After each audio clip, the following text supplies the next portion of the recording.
अब तो महाराज प्रश्न किया गया कि ये शिव पुराण से भक्ति ज्ञान और वैराग्य ही बढ़ते हैं या हम और आप जैसे पापी भी अपने पापों का प्रक्षालन इस शिव पुराण की गंगा में कर सकते हैं।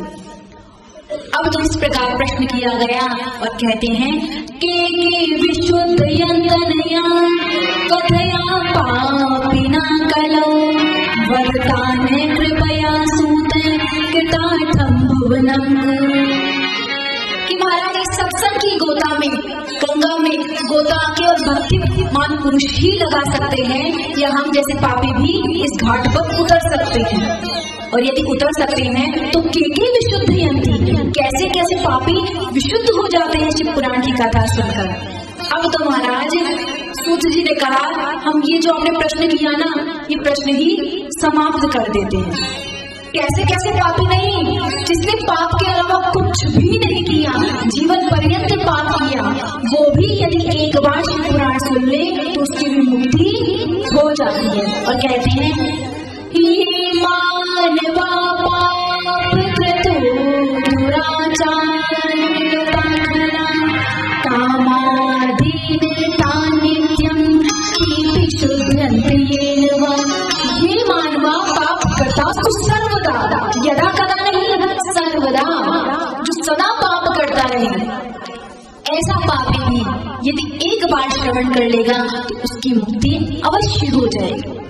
सूत जी ने कहा महाराज, सूत जी से कहते शौनका देवी जी बात थोड़ी हजम नहीं हुई, बहुत बड़ी बात नहीं कहती है कि जिसने जीवन पर्यंत पुण्य ही नहीं किया हो केवल एक बार सुन ले। कोई प्रमाण है कि महाराज बिना प्रमाण के हम कोई बात मानते ही नहीं है। आपसे कोई कहे कि महाराज बहुत पेट में दर्द हो रहा है तो हम कहें फलाने डॉक्टर के पास जाओ तुरंत ठीक हो जाओगे, आप क्या कहेंगे? आपने दवाई ली थी?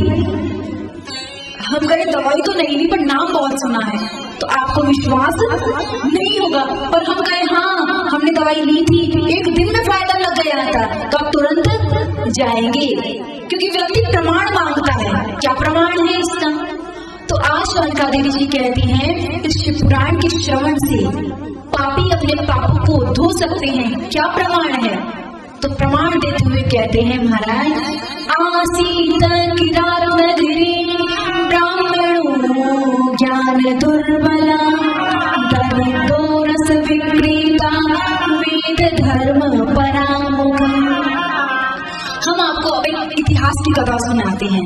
इतिहास का अर्थ होता है इतिहास, अर्थात ऐसा हुआ था, ये कोई कल्पना नहीं है, ऐसा वास्तविकता में हुआ था। तो एक इतिहास की कथा सुनाते हैं कि महाराज एक किरात नगरी थी और उस किरात नगरी में एक ब्राह्मण रहता था। और वो ब्राह्मण कैसा था? ब्राह्मणों ज्ञान दुर्बल। महाराज ब्राह्मणों का आभूषण है ज्ञानवान, ब्राह्मण को बड़ा ज्ञानी होना चाहिए। तो वो ज्ञान से महाराज दुर्बल था, संध्या वंदन आदि करना जानता ही नहीं था, होता ही क्या है। और वो क्या करता था? रस विक्रेता, मदिरा का विक्रय करता था, मदिरा बेचता था। और महाराज उसका जीवन भर एक ही काम था, इसकी टोपी उसके सर, उसकी टोपी उसके सर, अथवा दूसरों को ठगना ही उसका काम था। और उसका नाम था महाराज देवराज।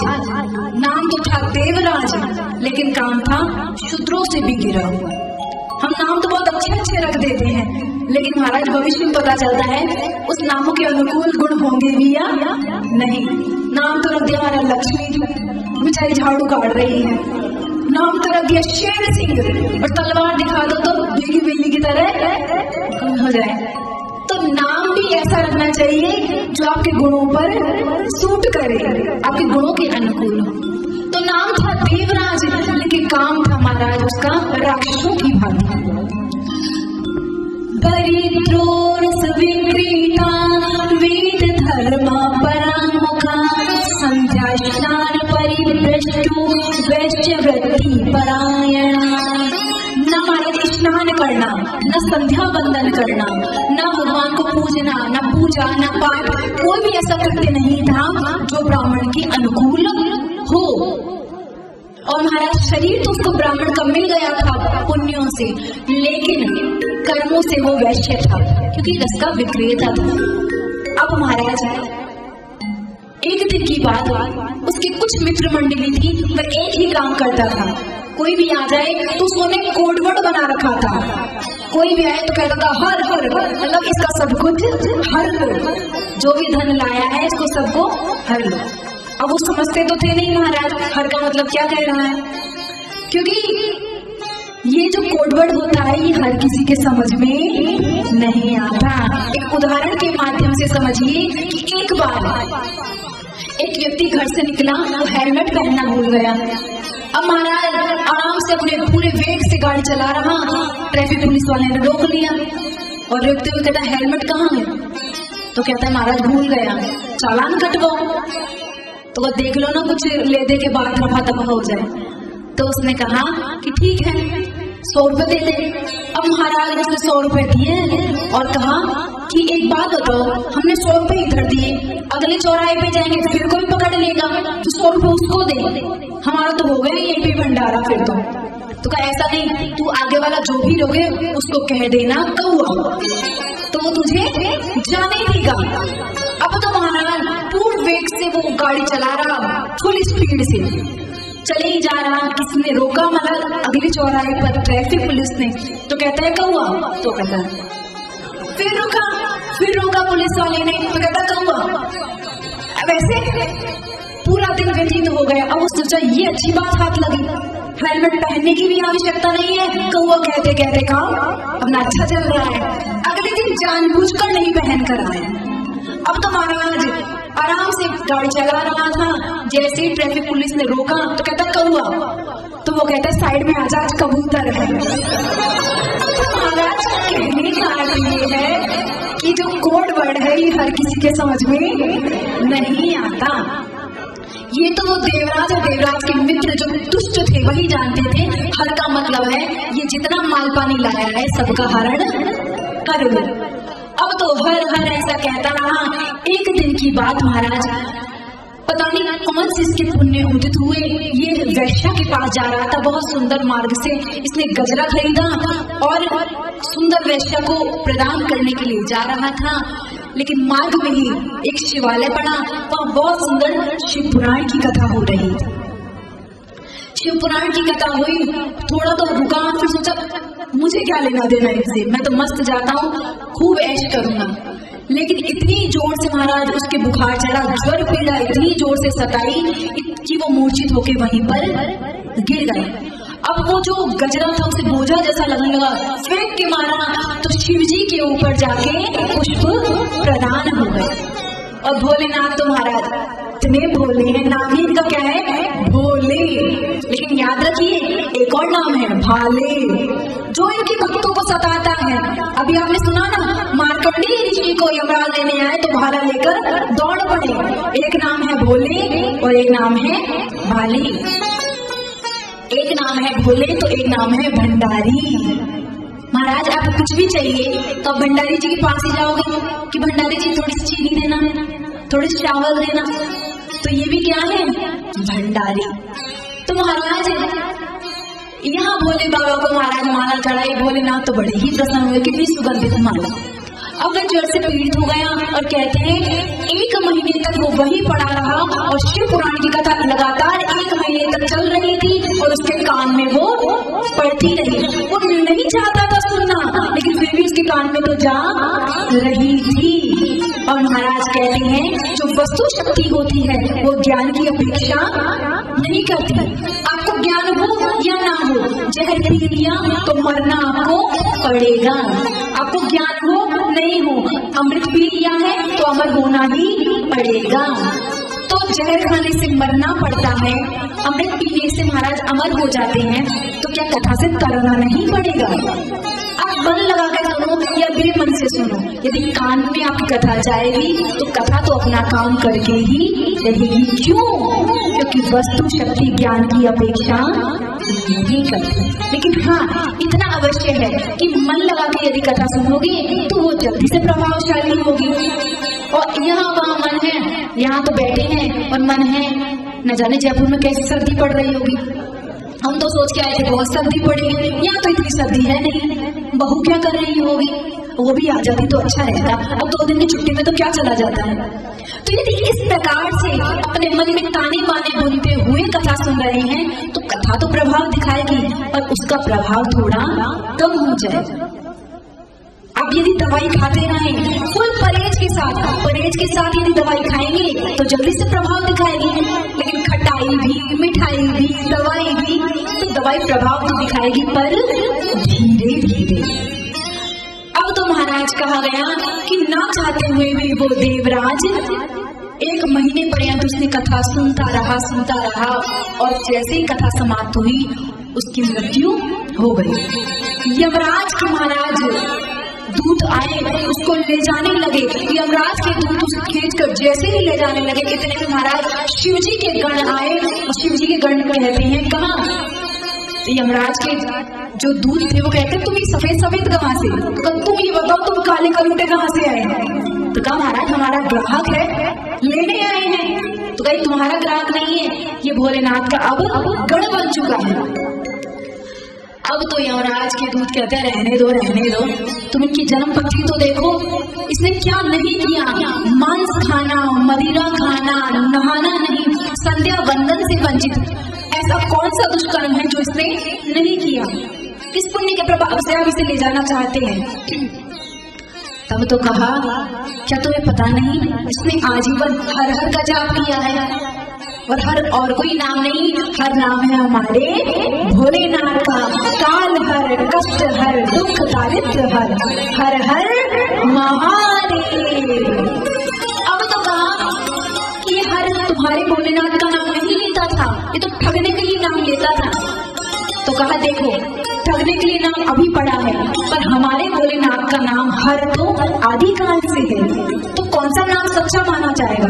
जो कुछ वर्ष पहले रखा हुआ है वो, या जो आदिकाल से चल रहा है वो? अब यमराज ने बोला हम इतना सब कुछ नहीं जानते, हमारा ग्राहक है, हमें ले जाने दो। अब तो महाराज शिवगण ने बोला हम नहीं ले जाने देंगे, इसने तो शिव पुराण सुनी है पूरी 1 महीने तक, इसका तो महाराज पतन हो ही नहीं सकता। क्यों नहीं हो सकता?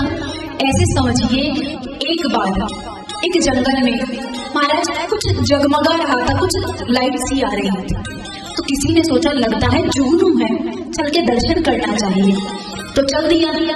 दूसरे ने सोचा जुगनू उगने नहीं, लगता है जंगल में बहुत अमूल्य मणि है, चल के उस मणि को ले लेते हैं। तीसरे ने सोचा लगता है ना तो जुगनू है ना मणि है, कोई दीपक जल रहा है, कोई संत पाठ कर रहे होंगे दीपक जला के, चल के दर्शन करने चाहिए। अब वस्तुतः थी वो मणि, लेकिन कोई दीपक समझ कर जाए, कोई जुगनू समझ कर जाए और कोई मणि ही समझ के जाए, तो क्या उस मणि का मूल्य कम हो जाएगा? मणि तो जितने की है उतने की ही रहेगी। उसी प्रकार कोई भाव से सुने, कुभाव से सुनाए, कथा की महिमा कम नहीं होगी महाराज, नहीं होगी। अब तो कहते हैं खूब समझाया और महाराज यम के दूत नहीं माने, दुराग्रह करने लगे। यहाँ शिव जी के गण में वो पिटाई लगाई और मार मार के उनको भगा दिया। यमराज ने जैसे ही हल्ला सुना और शिव के गणों को देखा, पहले प्रणाम किया, तत्पश्चात नेत्र बंद करके समस्त जो वृत्तांत है वो जान लिया। अपने गणों को कहा शांत रहो, और शांत रह के उनको अपने ही लोक को यमपुरी ले गए। यहाँ वो जो देवराज ब्राह्मण था उसको महाराज शिव जी के गण ले गए और उसको शिव जी का स्वरूप प्रदान करके अपने गणों में ही सम्मिलित कर लिया। बोलिए शंकर भगवान की। अब महाराज यहाँ तो देवराज शिव जी के चला गया, लेकिन यमराज जी के जो गण थे वो यमराज जी से नाराज हो गए। कहा ये पकड़ो अपनी लाठियां, हमें नहीं करनी ऐसी नौकरी वोकरी। क्या हुआ? तो कहा आपने ही कहा है कि किसी को भी लेने जाना हो तो उसकी फाइल को एक बार जांच परख के जाओ। अब इसकी फाइल में पाप ही पाप थे, केवल हर ही नाम तो लिया था, और हर नाम इतना पवित्र कैसे हो गया? इसने हर हर तो कहा था। अब जब अनेकों बार हर हर कहा, यमराज ने मुंह पे हाथ रख दिया कि इतना परम पवित्र नाम बार बार मत लो। क्या हमारी नौकरी ठप्प करवानी है? क्या ताला लगवाना है नरक में? इतना परम पुनीत नाम यदि कोई एक बार भी सुन लेगा तो ये समस्त पापी पुण्य इनके बढ़ जाएंगे और ये सारे स्वर्ग को चले जाएंगे। हम और तुम्हारी नौकरी खतरे में पड़ जाएगी। यमराज के गण बोलते हैं, यमराज के दूत बोलते हैं कि महाराज इतना पवित्र नाम है, तो कहा मुझसे क्या पूछते हो? नाम की महिमा तो स्वयं भगवान से भी पूछो तो भगवान भी नहीं बता पाएंगे। क्यों? कहाँ लगे नाम बड़ाई,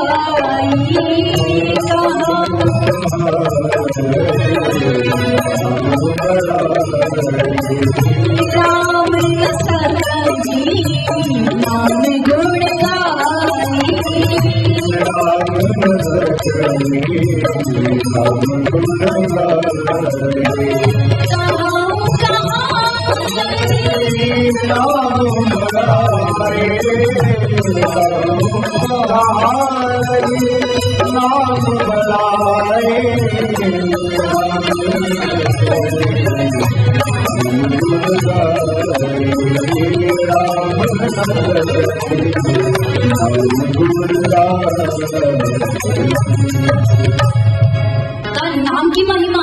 नाम की महिमा हमसे क्या पूछते हो? नाम की महिमा तो स्वयं भगवान से भी पूछोगे तो वो भी बता नहीं पाएंगे, क्योंकि राम से बड़ा राम का नाम। तब तो यमराज के दूतगण कहते हैं कि जिसका वर्णन कोई कर ही नहीं सकता वो कपोल कल्पना भी तो हो सकती है। तब तो यमराज ने कहा ऐसी बात नहीं कि नाम का कोई वर्णन ही नहीं कर सकता।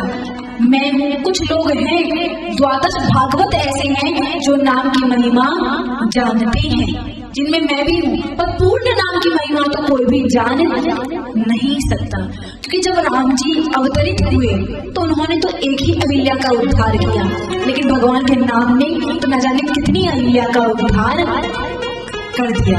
पाई न के गति पतित पावन राम भज सुन सठ मन गणिकाम अजामे गीत व्यार। महाराज ऐसा कौन नहीं है, जानवर हो, पक्षी हो, वैश्य हो, कौन है जिसने भगवान के नाम से मुक्ति ना पाई हो।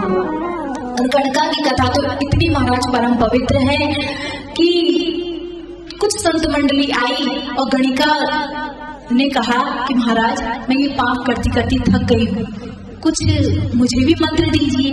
पर संतों ने कहा कि वैश्याओं को मंत्र देने का अधिकार तो नहीं है संतों को। तो कहा मैं आपकी शरण में आई हूँ। तो कहा संत की शरणागति व्यर्थ चली जाएगी। पर नहीं नहीं, हम देंगे ना तुम्हें मंत्र, पर इनडायरेक्ट तरीके से, हम तुम्हें प्रत्यक्ष नहीं देंगे। तुम वो जपा करो जो प्राय संत जपते हैं। तो महाराज क्या जपते हैं संत? अरे वही जपा करो जो प्राय तोते बोला करते हैं। क्या बोलते हैं तोते?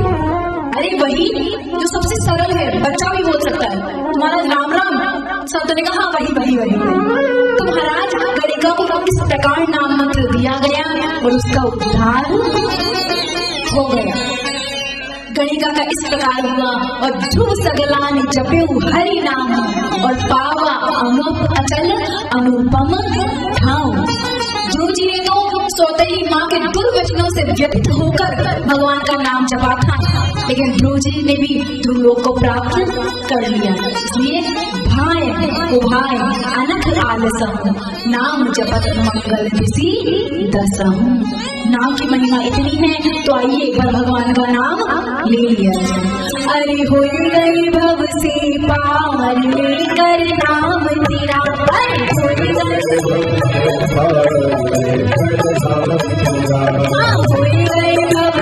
पार लेकर नाम तेरा,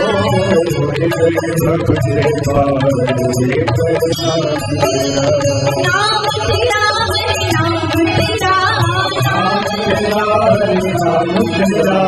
होई गए भव से पार लेकर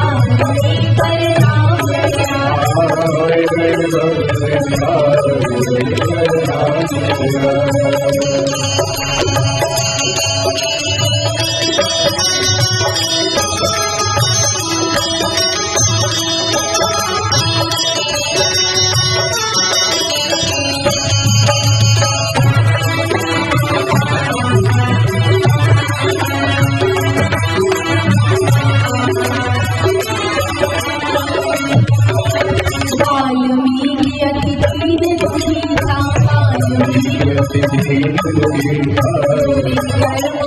सदा लीन था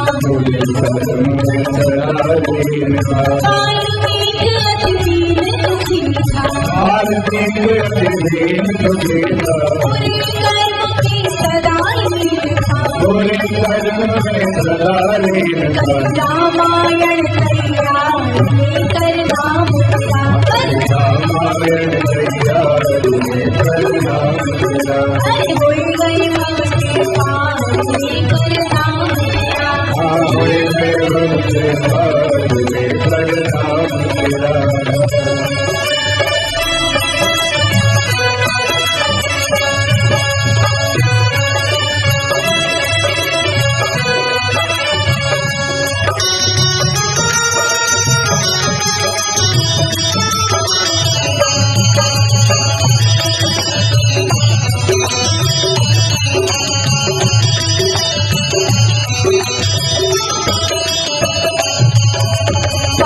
सभा में द्रुपद दुलारी कौरव सभा में द्रुपद दुलारी कृष्ण द्वारिका नाथ पुकारे कौरव सभा में द्रुपद दुलारी कृष्ण द्वारिका नाथ पुकारे बढ़ गया चीर अपार लेकर नाम तेरा बढ़ गया चीर अरे कोई गए भव से पार लेकर नाम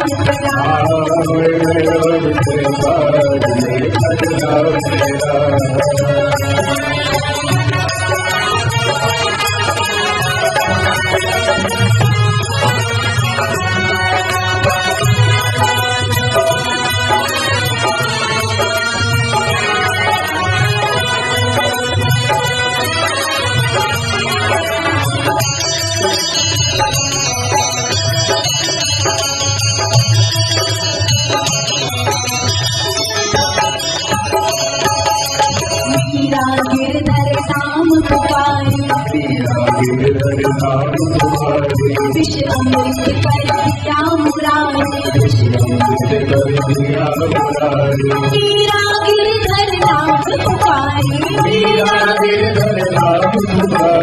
विष अमृत कर दिया मुरारे खुल गए चारों द्वार लेकर नाम खुल गए चारों अरे हुए गए भव से पार लेकर नाम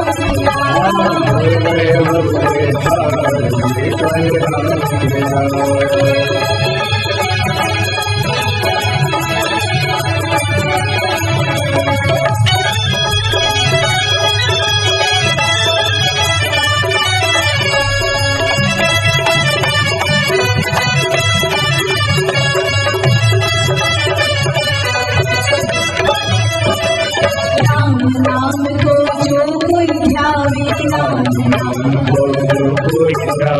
अपनों तीनों लोग बनावे राम नाम को जो कोई ध्यावे अपनों तीनों लोग बनावे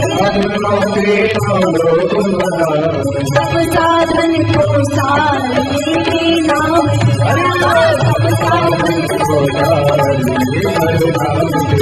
अरे हुई गए भव से पार लेकर नाम हुई गए भव से पार लेकर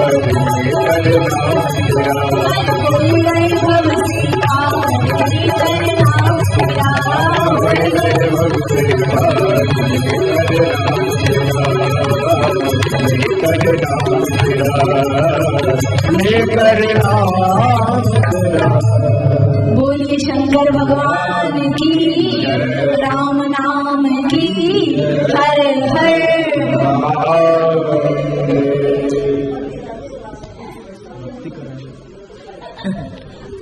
एक बार जोर से जयकारा लगाएंगे बोलिए शंकर भगवान की हर हर कुछ निद्रा देवी का असर कम हुआ महाराज महाराज स्वाभाविक भी है, भोजन के बाद बैठे हैं तो नींद में आना स्वाभाविक है, कोई बात नहीं। जैसे ही आए तो जोर से जयकारा हम लगा देंगे। पीछे की यदि लाइट जल जाए तो पीछे वालों का भी चेहरा दिख जाएगा। अंधेरे में कौन सो रहा है कौन जाग रहा है कुछ पता ही नहीं। तो महाराज नाम की महिमा का वर्णन किया गया और यहाँ बताया गया कि जो देवराज ब्राह्मण जिसे जीवन पर्यंत कभी भी ना कोई पुण्य किया, ना कोई यज्ञ किया, ना कोई अनुष्ठान किया, उसने भी भगवान का एक बार शिव पुराण सुन लिया और भगवान का नाम धोखे से लिया तो उसकी भी सदगति हो गई। तो आप और हम सबकी हो जाएगी, इसमें कोई संशय नहीं है। बहुत सुंदर इस प्रकार शौनक जी ने धन्यवाद दिया और कहा सूत सूत महाभागे सर्वज्ञोऽसि महामति त्वत्प्रसादात् कृतार्थो हम पुनः पुनः। कि महाराज आपने जो बहुत सुंदर भगवान के नाम की महिमा की कथा सुनाई, शिव नाम की शिव पुराण की महिमा सुनाई, इस सुनने का क्या फल है? ये सुन के हम कृतज्ञ हो गए हैं, हम कृतार्थ हो गए हैं। और कहा कि हम आपको इसके बदले में क्या दे सकते हैं, क्योंकि महाराज हर किसी का तो मूल्य लगाया जा सकता है, पर पारसमणि का क्या मूल्य लगाओगे? जो खुद दूसरों को सोना बना देगी उसका क्या मूल्य लगा सकते हो? कुछ भी नहीं। तो यहाँ कहते हैं शौनक ऋषि कि महाराज हर किसी को कुछ न कुछ दिया जा सकता है, लेकिन जो आपको मुक्ति प्रदान करने का साधन बता रहा है उसको आप क्या दे सकते हैं? और महाराज कबीर दास जी तो कहते हैं अपने गुरुदेव के प्रति कृतज्ञता व्यक्त करते हुए कि राम नाम के पट तरे देवे को कछु नाय गा देव गुरु संतोषिए हवस रही मन नाय। कि जिसने मुक्ति का साधन जिसने परमात्मा से मिला दिया उसको मैं क्या दे सकता हूँ? एक मेरे मन में मैंने सब कुछ किया, कबीरदास जी कहते हैं मैंने भगवत प्राप्ति भी कर ली, लेकिन मैं अपने गुरु के ऋण से उऋण कभी भी नहीं हो पाया। जितना मेरे लिए गुरु ने किया है उतना कोई कर ही नहीं सकता। महाराज गुरु तो वो है, गुरु का अर्थ होता है गुकारो अंधकार से रुकारो प्रकाश, जो हमें अंधकार से प्रकाश की ओर लेके जाता है। हम तो महाराज भटक ही रहे थे, भगवान का नाम लेना चाहिए, किसने बताया? संतों ने बताया, सदगुरुदेव ने बताया। तो इसलिए सबको कुछ ना कुछ दे सकते हो। ऐसे कहते हैं एक बार के लिए आप माँ बाप के ऋण को भी चुका सकते हो, पर आप गुरु के ऋण को कभी भी चुका नहीं सकते। इसलिए प्रयास ये किया जाए कि जितना हो सके इस शरीर से गुरु की सेवा बन पड़े। बहुत सुंदर महाराज शौनकादि ऋषियों ने सूत जी से कहा, आपने भगवान शिव पुराण की कथा सुनाई, महादेव के गुणानुवाद किया, आपको बार बार हम आपके चरणों में दंडवत प्रणाम करते हैं। धन्य धन्य कथा शंभो त्वं धन्यो धन्येव च यदा कर्णन मात्रेण शिवलोक व्रजेन्नरा। भगवान की कथा धन्य है और आप भी धन्य है जो आप हमें सुनाके हमें भी धन्य कर रहे हैं। अब तो महाराज बहुत सुंदर बताया गया कि संत और गुरु कौन होते हैं। एक छोटे से दृष्टांत के माध्यम से समझिए कि महाराज सुनिएगा सावधानी पूर्वक कि एक राज्य था, उस राज्य का एक नियम था कि उस राज्य का जो भी राजा बनेगा 5 वर्ष तक तो वो खूब राज्य करेगा, लेकिन 5 वर्ष के बाद उस राज्य के बाहर बीहड़ जंगल था, घना जंगल, उसमें उस राजा को छोड़ दिया जाएगा और उसमें तमाम हिंसक पशु उसका भक्षण करेंगे।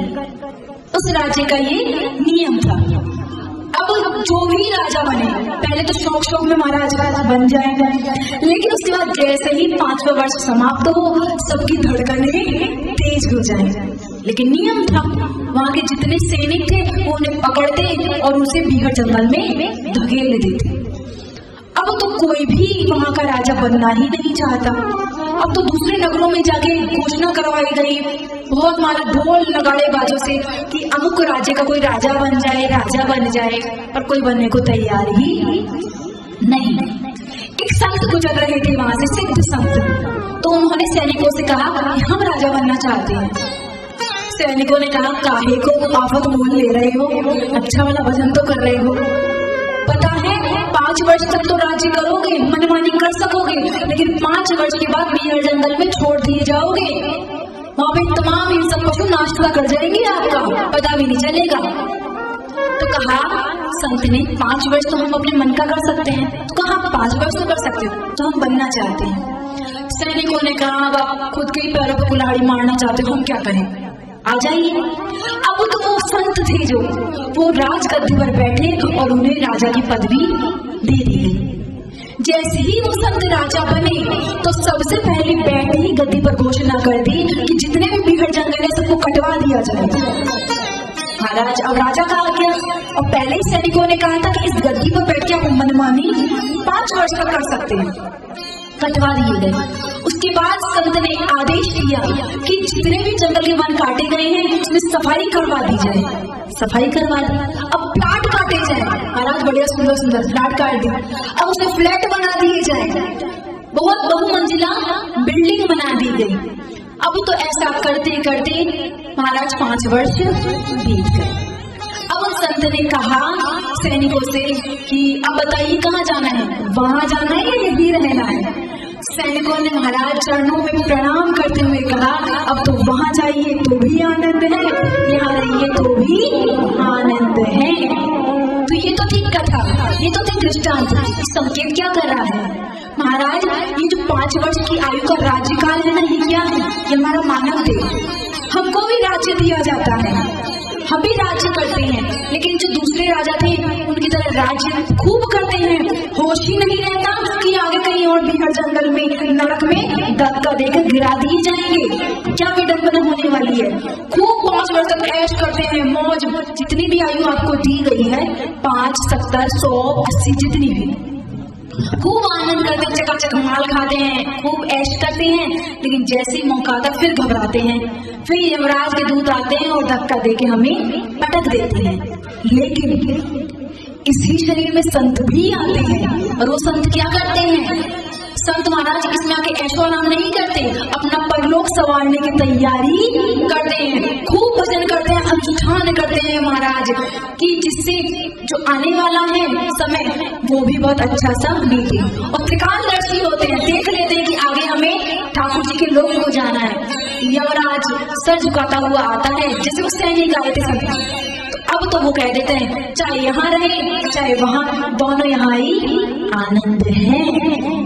तो महाराज कहने का अर्थ ये है, इस शरीर में आए हैं तो साधक बनकर रहे, और साधक का अर्थ बताते हैं जो सदैव सावधान रहे वही है साधक। प्रतिपल एक ही बात हमारे ध्यान में रहे, क्या जाना है, यहाँ से जाना है, यहाँ से जाना है, ये हमारा ध्यान में रहेगा तो कभी भी हमारे साथ धोखा होने वाला नहीं है। आप सभी माताएं बहनें पढ़ी लिखी है, समझदार हैं, आपसे कोई महाराज आपकी 200 रुपए की साड़ी ले और आपको बदले में 2000 की गोटा पत्ती की साड़ी दे, आप लोगे या नहीं? क्यों नहीं लेंगे महाराज, जरूर लेंगे। और कोई आपसे 200 की छीन कर जीर्ण पुरानी फटी हुई साड़ी दे, लोगे? नहीं लोगे। वही हाल है, हम आप भी शरीर में आते हैं और हमसे ये शरीर छीन कर हमें जानवरों का कुकर सुकर का शरीर दिया जाता है, हम रोते हैं, चिल्लाते हैं, लेकिन वही संतों को ये शरीर छीन कर दिव्य भगवान के भगवत भक्तों का महाराज पार्षद का शरीर दिया जाता है, तो संत राधी खुशी शरीर ग्रहण कर लेते हैं।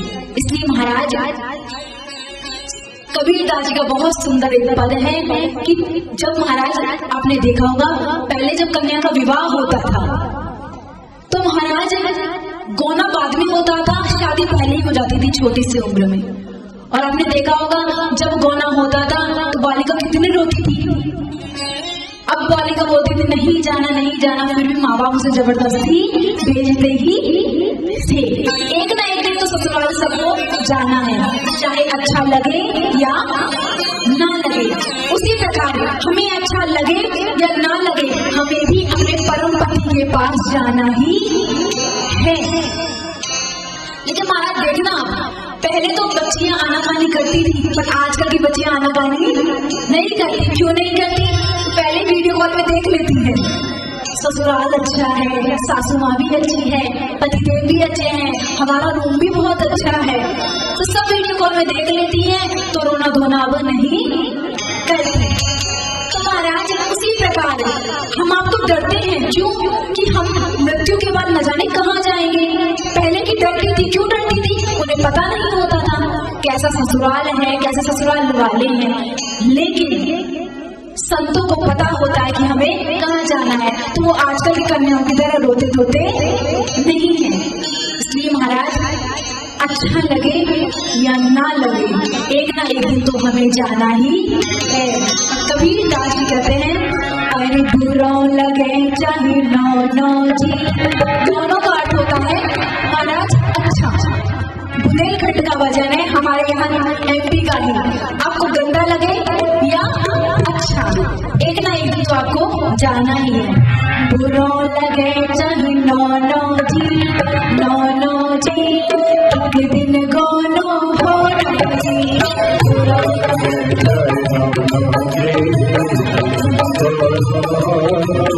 अरे बुरा लगे चाहे नो जी, एक दिन गोनो हो जी।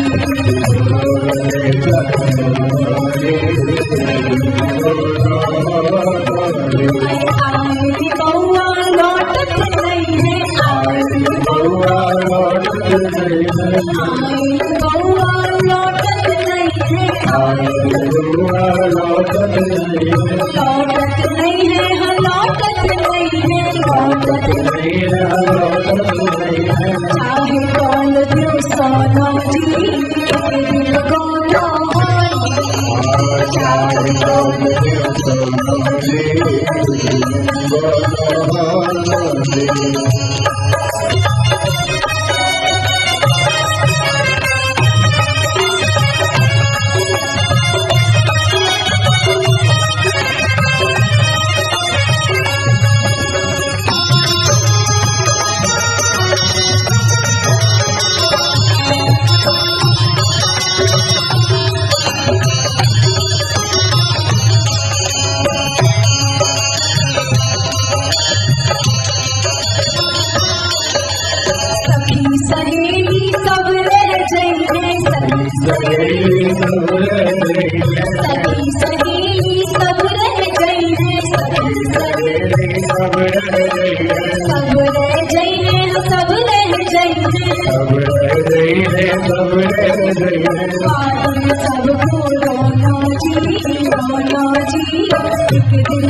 बोलिए शंकर भगवान की हर हर महादेव। तो महाराज चाहे बुरा लगे चाहे अच्छा, जाना तो एक दिन पड़ेगा ही। प्राय आप कन्याओं को देखना, जब कन्याओं को विवाह नहीं होता तो उनसे पूछा जाता है, बेटी तुम्हारा घर कौन सा है? तो अपने पिता के घर को ही अपना घर, ये मेरा घर है, ये 3 मंजिल की बिल्डिंग देख रहे हो, ये मेरी है। तो पिता के घर को अपना ही घर मानती है। जैसे ही विवाह महाराज हुआ उसका, अभी विवाह हुआ ही है, पति के चरणों में इतनी प्रीति दृढ़ नहीं हुई है, तो बार बार मायके आती रहती है। महाराज 15 दिन ससुराल रहेगी, 15 दिन मायके रहेगी। लेकिन जैसे जैसे पति के चरणों में प्रीति दृढ़ होती जाएगी, महाराज कुछ समय व्यतीत होगा, पति से प्रेम बढ़ेगा, तब तो महाराज माता जी बुलाती है, तबीयत खराब है बहुत, घुटनों में दर्द है, आजा कुछ दिन सेवा कीजिए। अब मम्मी आपको आने की पड़ी है, बच्चों के स्कूल है, इनका खाना है, मैं चली जाती हूँ, सब अव्यवस्थित हो जाता है, मैं नहीं आ रही। तो महाराज जो किस घर को अपना कह रही थी, जिस बिल्डिंग को अपनी कह रही थी, अब वहाँ आना भी नहीं चाहती। क्यों नहीं आना चाहती? ये होगा कब? जब उसका पति के प्रति प्रेम होगा, समर्पण होगा। अब उसके पति का घर ही उसका घर हो जाता है।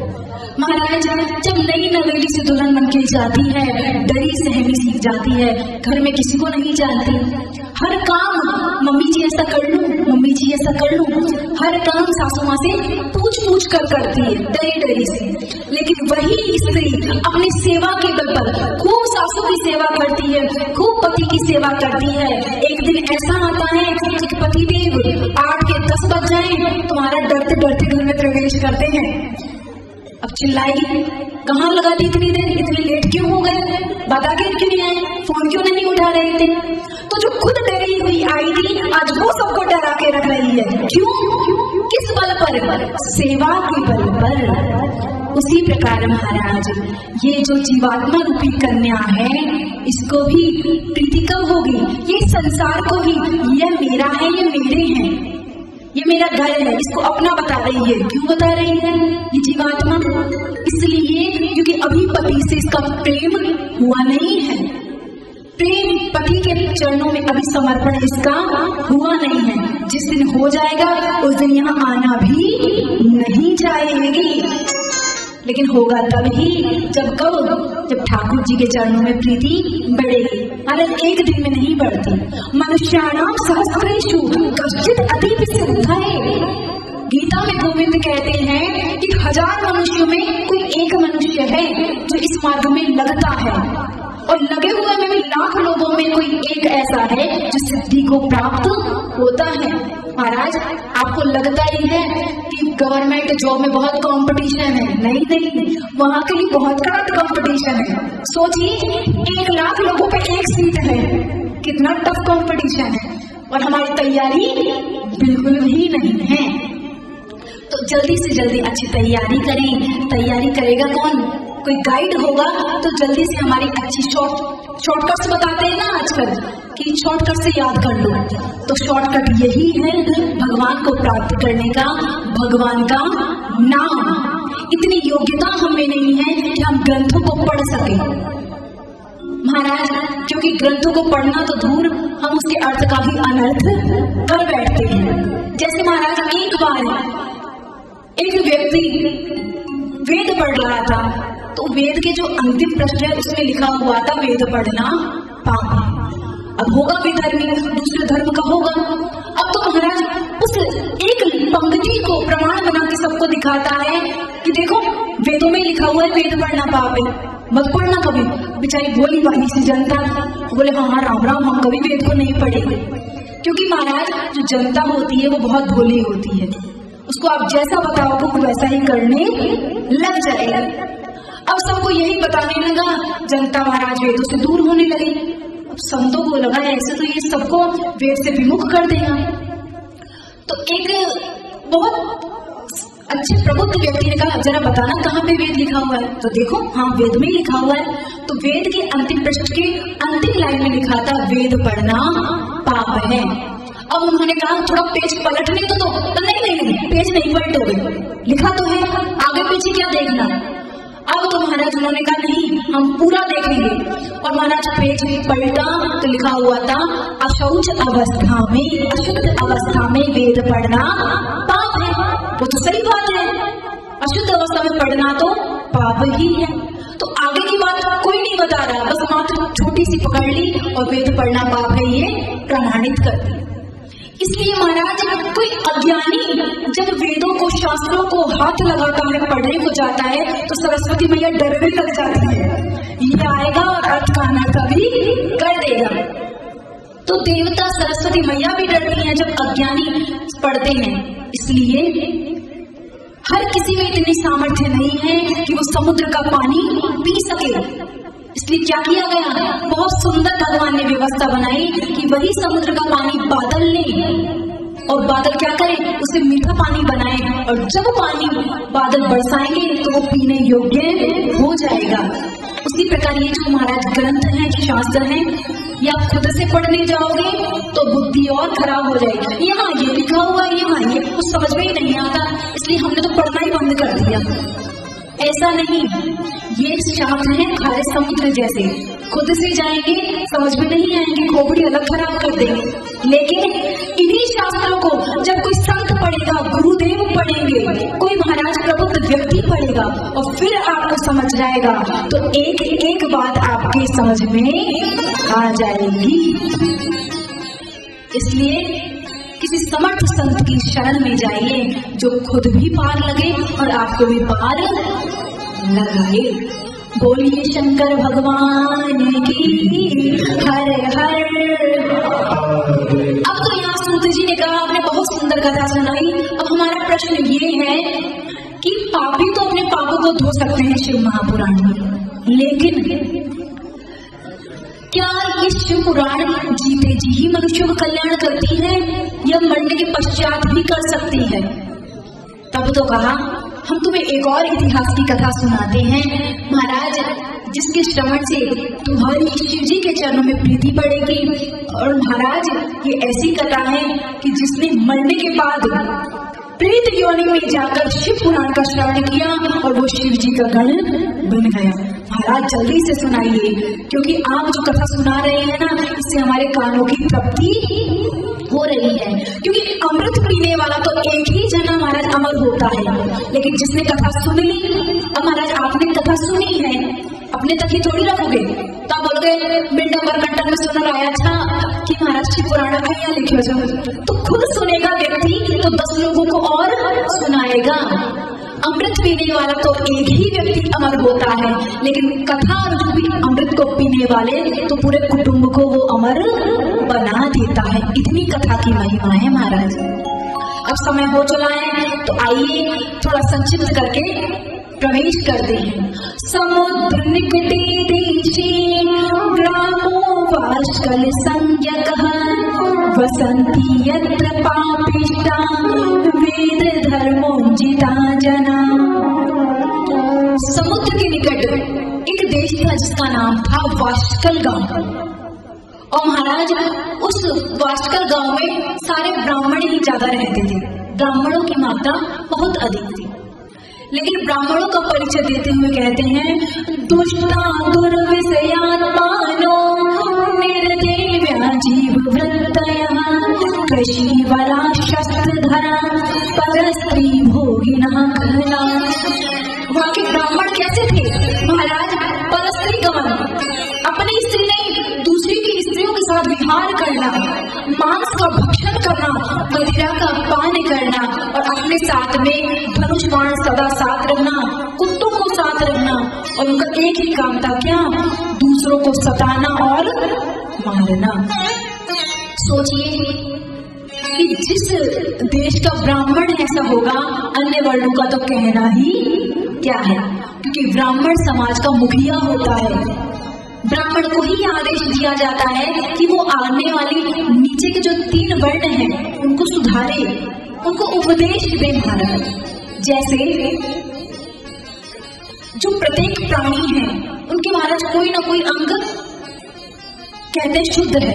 जैसे जो गाय माता है उसका जो पृष्ठ भाग है, पीछे का भाग है, वो शुद्ध होता है, इसलिए प्राय जब गौदान किया जाता है तो पूंछ पकड़कर किया जाता है। तो जो घोड़ा होता है उसका मुख पवित्र होता है, तो किसी का कोई ना कोई अंश पवित्र होता है। लेकिन ब्राह्मण देवता के लिए तो कहा गया कि ब्राह्मण देवता तो पूरा का पूरा ही शुद्ध होता है।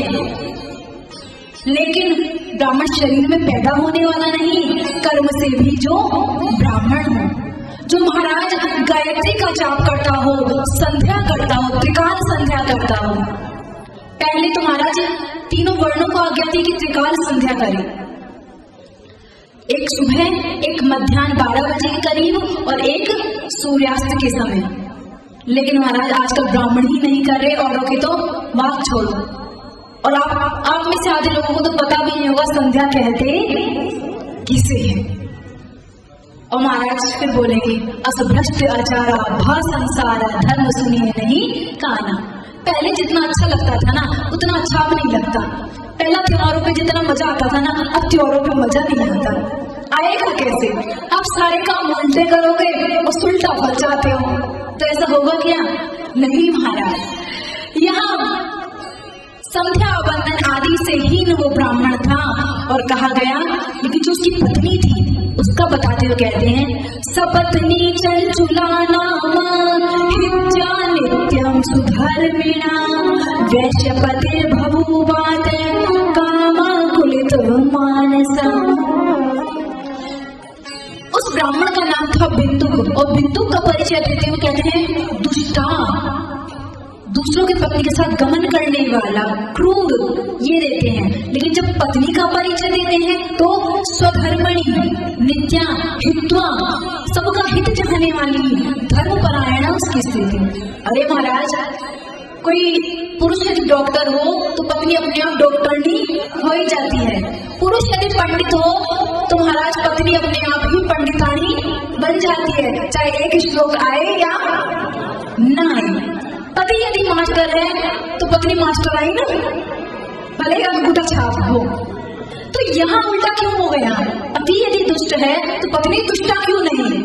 इसलिए क्योंकि वो अपने धर्म का पालन करती थी, स्वधर्मिणा, सभी का हित चाहने वाली।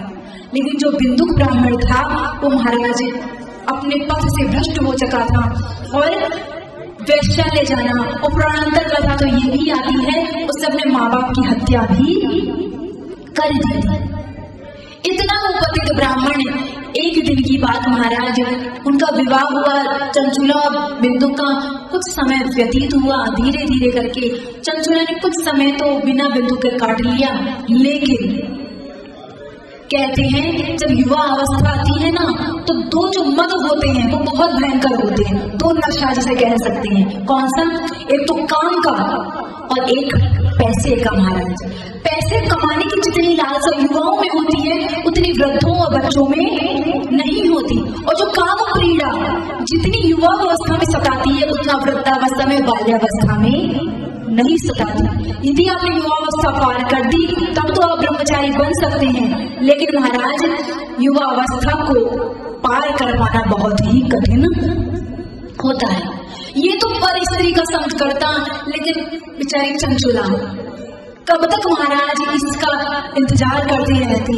तो यहाँ पे लिखा हुआ है कि एक दिन की बात, जारेण संगतारात्रौ ददर्शन स्म विह्वला कदाचित् दुराचारं स्वपत्नीं चंचुलां मुने।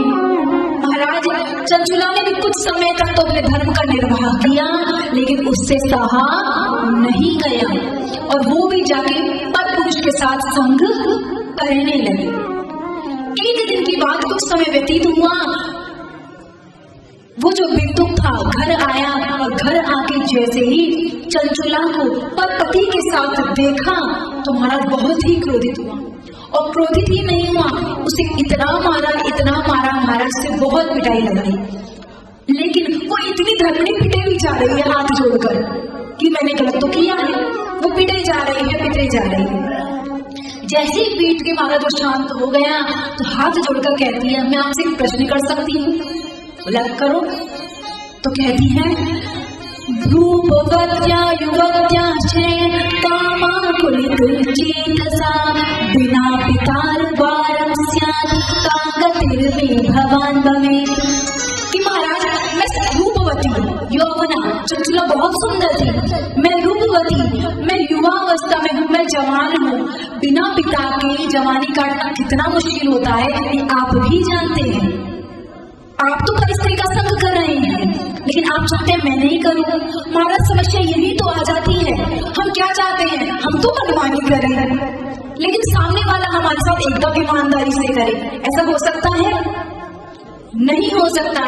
छोटा सा दृष्टांत के माध्यम से समझिए कि एक बार एक किसान जो कि गाय भी रखता था, वो गौ माता का घी महाराज बेचता था प्राय, उसकी एक दुकान बंधी हुई थी, उसी के पास जाता और उसी को अपना घी बिक गया करता। अब वो बहुत ईमानदार था चूंकि किसान, तो सेठ जी पूछते कितना घी है, तो कहता महाराज 1 किलो है, तो वो रख लेता, नापता तोलता नहीं क्योंकि ईमानदार था किसान। अब प्रत्येक दिन वो रोज 1 किलो घी लाता, उस सेठ जी को बेच देता और चला जाता। एक दिन सेठ जी ने सोचा कि नित्य घी लाता है, मैं परखता नहीं हूँ, जांचता नहीं हूँ कि सही भी लाता है या नहीं, ऐसा तो नहीं कम बत्ती ले आता हूँ। अब तो क्या किया, उसने जैसे ही घी को नापा तो घी तो निकल पड़ा 900 ग्राम। अब उसने पुराने जितने भी घी थे सबको नापना प्रारंभ किया, 900 900 900 सारे घी 900 ग्राम। अब महाराज उसको इतना गुस्सा आया, कल आने दो, उसकी टांगे तोड़ दूंगा, उसका ये कर दूंगा, ना वो कर दूंगा, उसको 1 रुपया नहीं दूंगा। आग बबूला होने लगा। जैसे ही आग बबूला हुआ, अगले दिन किसान आया तो सेठ जी ने बोला घी कितना लाए हो, तो कहा 1 किलो। नाप लो? हाँ महाराज नाप लीजिए। सांच को आँच क्या, जो सच्चा है उसको महाराज किसी से डर नहीं लगता। जैसे ही नापा तो घी निकल पड़ा 900 ग्राम। अब 900 ग्राम जैसे ही घी निकला तब भी वो किसान डरा नहीं। अब तो क्रोधित होकर सेठ जी ने कहा देखो 900 ग्राम है, और जितने भी घी तुम लाए हो सारे 900 ग्राम है, और तुम हमें इतने दिनों से ठग रहे थे। तो कहा महाराज बोलने का मौका हमें भी दिया जाए, ये घी कम नहीं है, मैं गरीब आदमी, मेरे पास तोलने की मशीन है नहीं, मेरे पास तो पलड़ा है। सर्वप्रथम आप याद कीजिए कि मैं 1 महीने पहले आपसे शक्कर लेके गया था 1 किलो। मैं एक बाट पे वो शक्कर रखता हूँ, दूसरे बाट पे घी रखता हूँ। इसका मतलब महाराज घी कम नहीं है, कम थी शक्कर। तो महाराज खुद पे तो दृष्टि नहीं है, खुद तो कम सामान तोल के देता है, पर अपेक्षा करता है कि सामने वाला पूरा दे। क्या हो सकता है? दुनिया गोल है, आप जो दोगे, जो बोएगा वही पाएगा, और तेरा किया आगे आएगा। सुख दुख है क्या, फल कर्मों का है, जैसी करनी वैसी भरनी। लेकिन हम कर्म करते समय तो सोचते मनमानी करें, हम तो कुछ भी करें, लेकिन सामने वाला एकदम हमारे सामने 24 कैरेट सोने के समान शुद्ध हो, ऐसा हो ही नहीं सकता, हो ही नहीं सकता। महाराज करनी करे तो क्यों डरे, और फिर पाछे पछता है। पेड़ बोए बबूल का तो आम कहाँ से पाए। आम का फल चाहते हैं और बबूल पे बबूल बोए जा रहे हैं, फिर आम ही नहीं लगते। न जाने कैसी किस्मत खराब है। किस्मत खराब नहीं, आपकी खोपड़ी खराब है, जो कर्म करते समय सावधानी नहीं बरतती।